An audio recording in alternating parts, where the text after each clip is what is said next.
Hey, andiseminxwe into endigqiba uyibukela kwizingane zesithembu season 3 episode 4 kaMpilo nento yotshintsha kwakhe isibongo. Khanikhe nizova isigaxa esithethwe ngutata uMusa Mseleku. Molweni ndanamkela kuMamgobhozi TV. So ke uMpilo ubize umamakhe notatakhe basemzumbe kwaMakhumalo uzobaxelela ke uba uthathe izigqibo okanye uzithathele izigqibo. Wakhumbuza ke utatakhe utata uMusa Mseleku uba uyakhumbula nangokuya wakhe wamfonela embiza bamakaze Home Affairs. Atata uMusa Mseleku uyakhumbula wachaza ke uMpilo ba wayetshintsha isename yakhe kwakufunwa umuntu onesi sibongo sakwaMseleku. So utatakhe ke caba waye wasayina ke lo maphepha. So utata uMusa Mseleku wamkhumbuza ke uMpilo ba uyakhumbula ba kulo mamakhe kusekho izinto ezisasele ekufuneka zenziwe for ba uMpilo kube kanti uyatshintsha isibongo sakhe abe ngowakwaMseleku. Watsho uMakhumalo ke echaza uba kuzawufuneka abantu bakulo Mpilo okanye bathe abantu bakulo Mpilo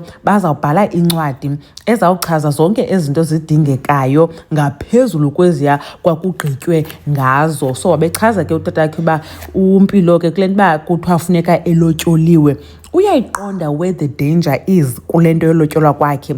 Wachaza uba i-danger isentweni yoba yena after uMpilo eye wamlobola akazophinda amane esiya pha kulo mamakhe eMlazi njengoba emane ethanda uya eMlazi nje izawuphela loo nto leyo. Uzawuba ngumntana wakhe noMakhumalo qha. Le nto uba amane ebheke eMlazi izawuphela i-relationship yakhe kunye naba bantu okanye uzawuyeka umane esiya kwaba bantu wade watsho xa refera kubo. So itsho ke sana into ithi uMpilo after ebhatelwe ilobola ngabo bantu bakwaMseleku izawuphela i-relationship yakhe kunye nomamakhe nabantu bakulo mamakhe. Hey, dathi hayi bethunani, how toxic is that?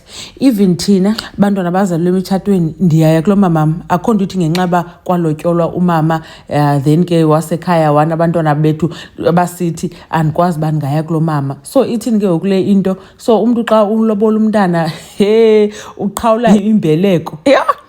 Hayi ke itsho into bethunani nikezelani ngabantwana benu balotyolwe nibe kanti nithi bhabhayi kubo. And uMpilo ke phofu umdala bethunani I don't think uba angade angakwazi udibana ke nefamily kamamakhe kwaphela ngenxa yaloo nto leyo.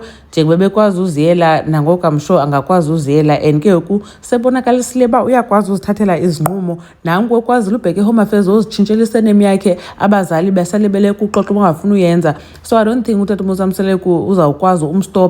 Uzawuthini kuye xa eye waya kulo mamakhe uzawuthi akafuna uphinda ambone phaa kwaMseleku. But indethusile loo nto leyo and I thought it was very toxic because what's the reason? Uyatsho naye uyavisitha. But anyways ke uMakhumalo ebethulile ndimbomba uxakiwe kwayena. Mhlambi sizawuva ke ba ithini iresponse yakhe ithini neresponse kaMpilo next week ku episode 5. Khanikhe nitsho ke nina uba nicinga ntoni ngale nto. Indlela mhlambi kwenziwa ngayo ke kwaZulu andiyazi. Mamgobhozi uyanibona kwivideo elandelayo. Bye.